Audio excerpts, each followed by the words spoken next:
There was a day I remember well.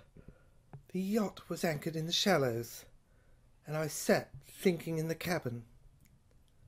The book fell off the library shelf. The lines were out, and I could see them through the porthole of the cabin as I began to read. I read through the pages. There were sharks in this area, and the lines began to tug. I could see a split picture on the page I now read. The book told of a story, of a shark that had been caught, a beautiful pearl of a shark, a mother. The lines tugged again as I read. The mother had been caught, and babies had been twins in her stomach. I thought of my mother, so far away. The shark had been killed. The jaws had been hooked. Blood spilt down her sides, and I cried as I looked at her sliced hide. The babies had been saved and let loose and swum away from the boat. The lines tugged as I read. I could see the phantasmagoria of fish below in my mind. I could see them fighting over the bait, and unknown to them, the hidden hook, waiting to jaggedly tear their mouths apart. The hook was larger, curled like a huge inverted question mark. I wept as I thought of it on a line. Mother Shark had, according to the book, raised other twins, schooled them in the ways to swim, and had a family of beautiful children who had gone on their way and populated the ocean and sunbathed on the foam. Now I was reading how she, the mother, had gone on her way, weighed the sons and daughters, as it were, away with a tear in her eye, as her radar had planted itself on another man-shark with which to mate and raise children, to perpetuate the race with these gems of the seas. I held back a tear. The line tugged, violently this time. I went up on the deck. I took a small axe and I chopped the line clear, and it swam away, as it were, in the surface of the water. But it had crossed with another. It became entangled. I frantically crossed and chopped the line as it was this rusty steel combination of old line and would not sever. I looked into the clear blue water at the surface. There I could see her. She struggled, and I could see the fear she knew in her eyes. I knew she was thinking of her babies. She looked up at me, and what would become of them if she died? How they would be schooled, how they would survive in the world. Would they know love? Would their life, the life in them, be stifled, stunted and snuffed out before she could give birth and let them loose and know life and live? She looked around for her man, but there was no one. The hook tore her mouth to pieces as she struggled. She looked up at me, and I saw a plea. She could not get free. Her eyes seemed to plead, to ask me to look after her babies, her children. I chopped the line frantically, but the axe was blunt. She turned on herself, gouging her skin, and I realized she was endeavoring to sacrifice herself, free her children, open her body so she could let them swim away from the boat. I chopped and chopped, sinews unravelled, the timber of the rail was split to pieces. Still it would not give. Other sharks came to her, ravaged her. The children would be torn to pieces. I hauled her in. There was no alternative. She lay on the deck. Her eyes looked at me, begging me. I took the knife. I freed the children.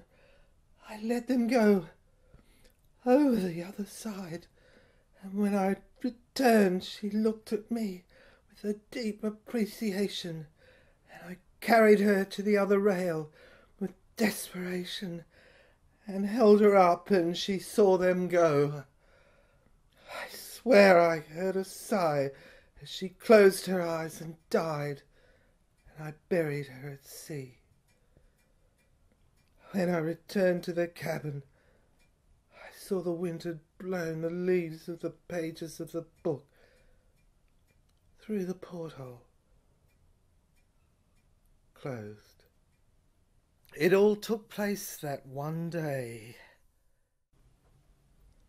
The ancient map, the page, the funnel. There hanged a picture. The picture of the Constitution of Mary. Mary Cameron. Yes, it was the ancient map. You see? The fish. There, it's drawn on it. You see, the symbols, self, spirit. But it looked gibberish. That's why my personality was on trial. Oh, yes, I remember the shark, the day, the pain. Again, I was on trial, but I didn't care. The map was before me. The Constitution of Mary. The spring. I saw it in front of me as I looked at the diary and turned the pages and endeavoured to speak. The map depicted a spring, and the direction said it sings in the clock. A cuckoo, cuckoo, comes out, howls like a wolf, and a siren goes off. I touched it now and did it as I touched the microphone and tried to work it and record what had happened, the odyssey conceal it in the map, in the microchip behind it, but the map was a combination to the safe that opened it, yes, and you had to go through the wolf, the howl, that was it, it opened again, the safe, and the alarm went off again, going round and round, but I had to go on. I tell you the truth, at midnight it stopped. I saw a flame at the candle at the top of the old father clock, and I touched it again, and the dial encompassed in the vertical lines of glass encased in the clock. I had to go on and ignore the sound that was trying to stop me and prevent me from recording my history of what had happened. Yes, the clock was in miniature. It was inset. Yes, in a diagram of a bottle. Inside, it was a mandala-type map. Suddenly I saw that it was the light of the projector that was shining its light through the middle of the miniature of the bottle that encased a souvenir I had. Yes, there was a drawing of a battle, a knitting, a tapestry. Yes, of a golden young maiden. A space maiden, it was marked. Gold long hair and Greek attire, and the wreckage of a ship was drawn in miniature nearby. It ricocheted up onto the glass surface of the case of the grandfather clock, and back to a picture, marble, Richard Marble, it said. Yes, of course, in the X of Mary Magdalene and Antoinette. 1895 was the date. In the fire, it said. For suddenly the wall opened. I'd hit the right combination and put my finger in the stem at the join of the Y. A Y was depicted. It was a sketch of a tree. Just a minute pencil sketch, but it worked. It opened. I'd found the opening. The Lorna Doone territory. That was the calling, the way it was called. The code, the hands of the clock had moved. The chimes had blared. You've heard the siren sound of the alarms, but they'd stopped now and broken the ice and the tears. There were tears in the material, in the wall, in the map. I could see the mirror of gold behind her face, her eyes, that flooded now and were white, and suddenly the flywheel at her navel of the sketch, it turned from right to left.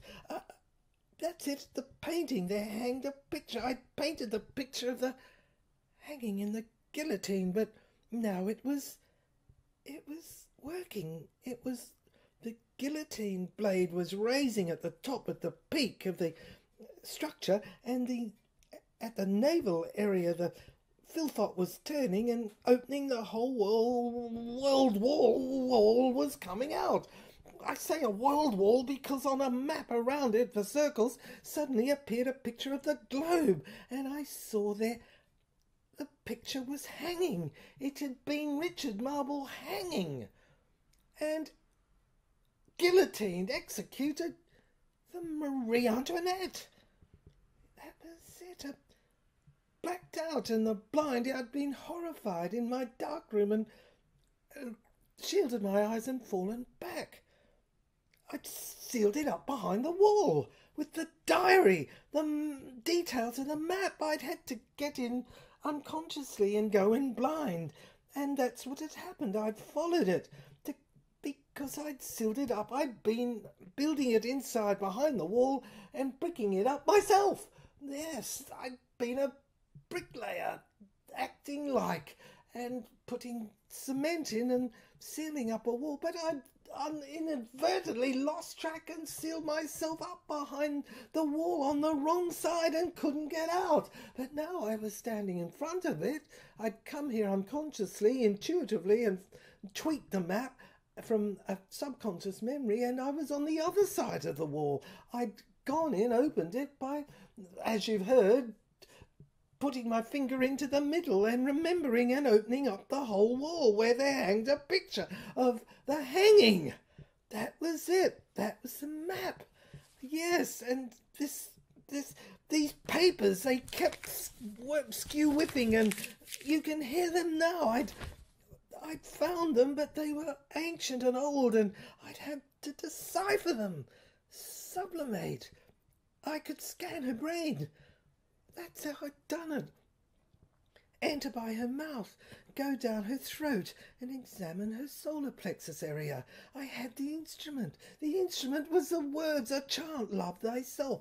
That was the key. That was the instrument. That was the scanner. It was metaphysical, and I believed if I could coagulate a mixture, cause a catharsis and free, fire, free, Anastasia.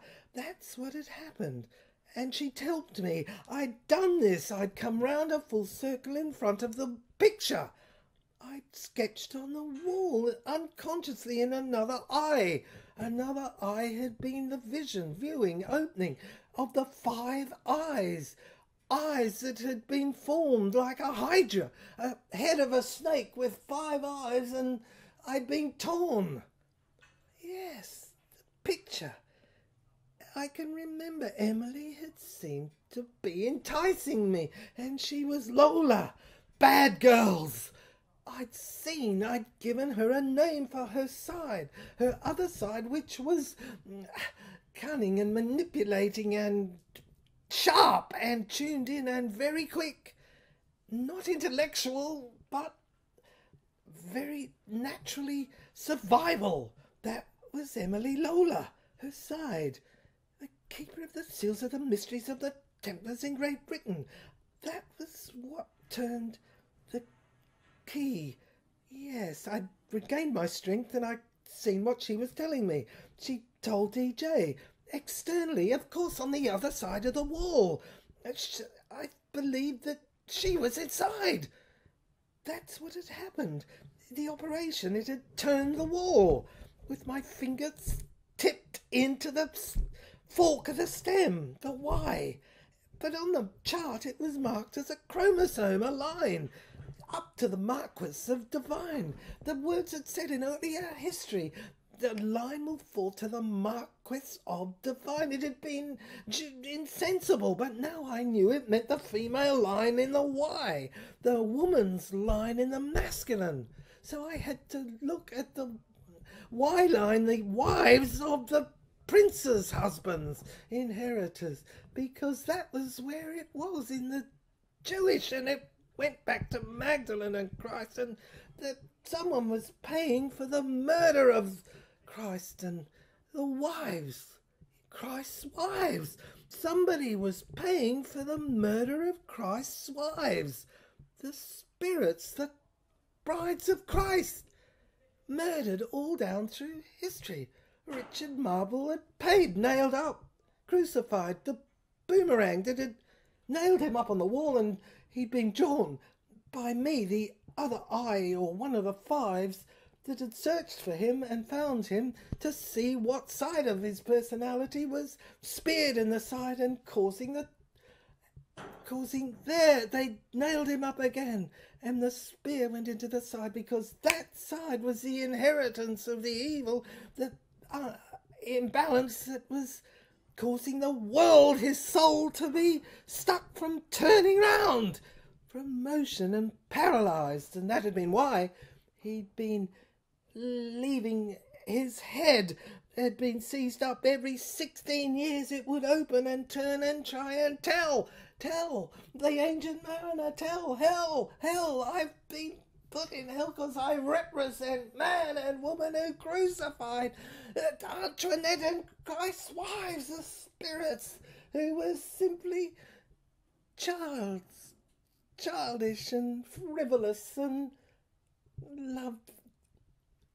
vivacious and friendly, and were crucified because they were happy and made people, lifted their spirits and were sexual and turned upon by the jealousy of those who would not make the effort to be kind.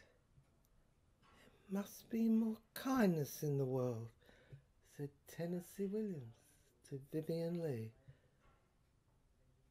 in Streetcar Named Desire. A picture hanged there.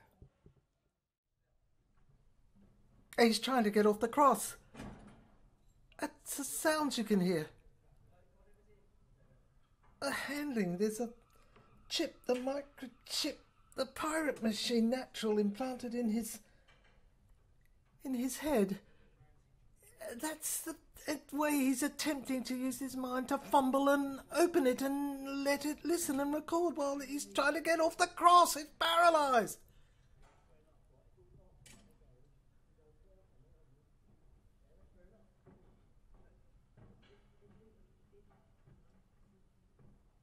They're taking him down, dismantling him,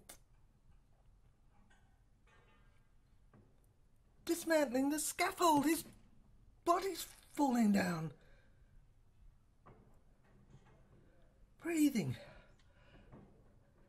Jason and the Argonauts to the ground.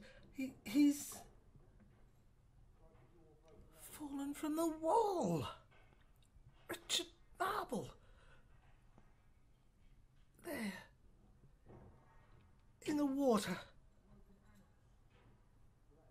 Richard Marble lay. Electrified. The electricity had forced the water flash pointed through his body and fallen it down. The cross. His face was a mere void. He was redeemed for the one thing he'd done. For the mother. The day, the yacht, when the sun had come down. That day in the water, without aforethought, he'd been redeemed for the sun.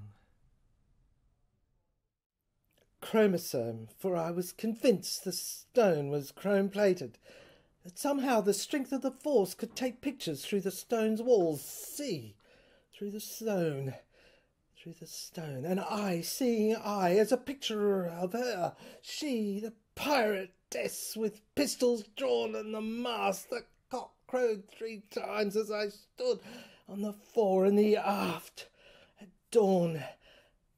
Long hair, auburn, for in the mirror I saw her eyes. Bad girls, they said in the films, but she cocked the muskets and pointed them at me, and on the yacht, on the deck, I felt that I would die, but there the shark was dyed, her beautiful eyes white. She'd haloed on the deck in the moonlight, on the night, and Mercury was over the seas, the purple seas, and I saw the sun drawn, curtain crossed. The mirror, the concave bulb of the light, turning one side to one another. Psycho, I saw Vera, the tiny camera lens in miniature. I was sure it was a two-way system, a path that led to the designation on the drawing of the clitoris that was above the thighs of the musketed piratess who stood before me, and her erotic legs and thighs and pirate's hat I'd seen in the toy shop. That was it. It led to the clitoris, which turned. It was the little turning button, the safe, the brooch designated on the map, the Philpot. You turned the Philpot 6-9. You knew the combination, and on the front of the sketch, the map of the sculpture of the coffin-like cave of Christ opened. This area. Yes, and there I saw the Indian, the canoeing, the stream, the Republican mess that had been a quest, born out of the ashes of the war, 1776, that had boomeranged back on the inhabitants, for the Indians, for Antoinette. The stem of the brain was before me in this skull, this cave. Above the clitoris, the area, it was beautifully formed shoulders and the brain stem, the cranium. I saw it had been clogged. The stream had been dammed and dirtied in the mirror of the X-ray and jewelled, and the mirror blurred for so many years, but the pages turned as I watched, paralysed in my bed, and I saw one by one, after the other, cylindrically turned a cone, a temple, a head, a brain, a triangle was revealed at the back. That's the bottom area. I was convinced it charted the legend of the unicorn. So I peered in and saw the spear. Saw the concave mirror going round and round, a cavalcade on 1,000 eyes, 1,000 spindles, projecting 1,000,000 images of their faces, the bad girls who were good, the devils who were just so depicted because they expected something of this, yes, of this man. There were the ships and the crucifix. The cross was being broken up. It was being dismembered. Not I. The spirit was healing, was healed. Light ricocheted from the surfaces of the concave mirrors and Gore-Texes. The ship heaved heavily, and I, the surgeon who had done the psychic operation as a contemporary, worked on she, the forehead, her body, the cabin. In the cabin of her forehead, her temple, and mine, the duality in the mirror where it met in between, was a wheelhouse that turned, a capstan, and the ship burst in the bunkhouse in which I lay and saw the harbour. The lights saw the twinkling of the eyes of the bows as I looked over the deck, the window, and out into Cornwall, and saw the harbour, saw Port Isaac, the sea, Irish Sea over the horizon where she sat, Louise, with me, and said, the singing silver, it for me. I made a pact with the devil for riches, for endless free women, 1,000 years, but when I got it, I got my job. He gave me the best in the world as a judge. I had everything. Free women, money, social status. I was everything on top of the world. And then the devil came. He was the clients, the people. They wanted their pound of flesh. They were the devil I had to deliver. I had to do my job for them. And I came to resent this. I built a bench, a wall in front of me. That's what I did, and one day I found myself a prisoner in a coffin, stuck, paralysed, having to do this devil's work for the people, the customers. And I resented it, was drowned in my resentment. Built in front of me was the back of the bench. I came out of this cabinet, put my wig on, and lost my temper and administered justice. So called to these people, these creeps, appeared before me.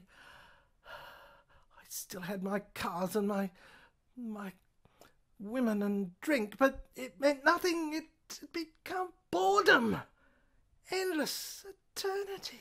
So I was stuck in this dark cabin behind the bench, and I'd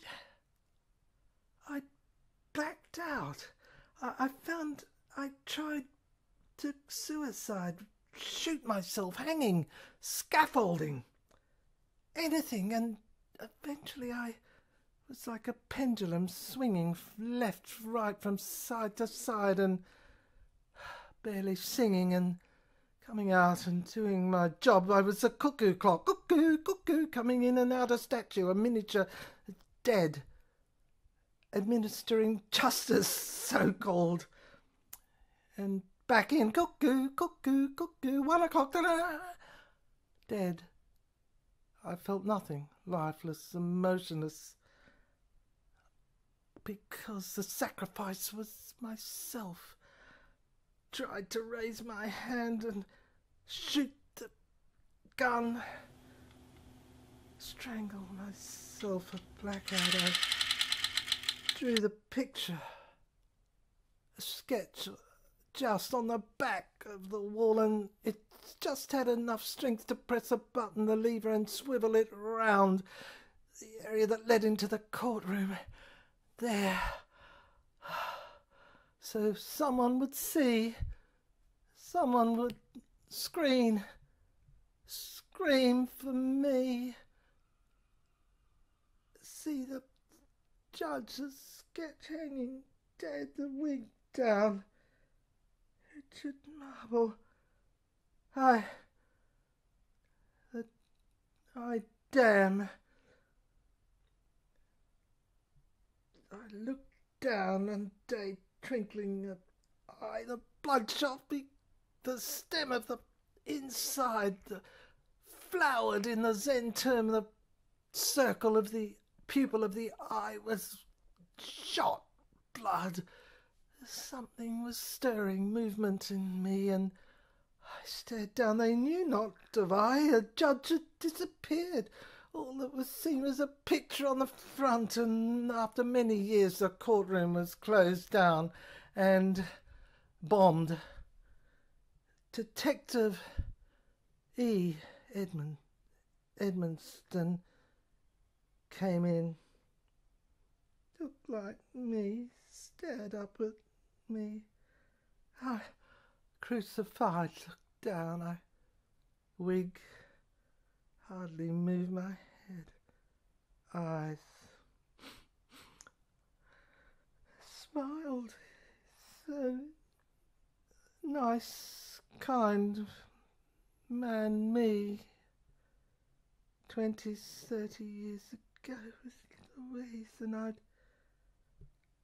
seen believed, commitment, law administer for the people, believed in me, trusted me, generously paid me 80,000 a year, and I traded, cashed in my soul to the devil. The devil said, riches, vanity, have anything, beauty, wine, women, sexy, and I couldn't hold it. It was wispy. Nothing was permanent. Everything temporary. She slipped away as I stretched my hand to her skirt and pulled it off, and gone, dissolved. Beautiful angel. I could only keep my integrity I'd lost. Could only keep my soul. Tape recorder kept microchip at the back. I confess.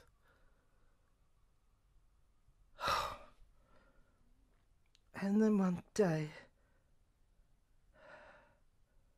the shark, I remember the fish. I looked down from this structure, this cross, this box, this coffin, this scarecrow sticks. There was a vision.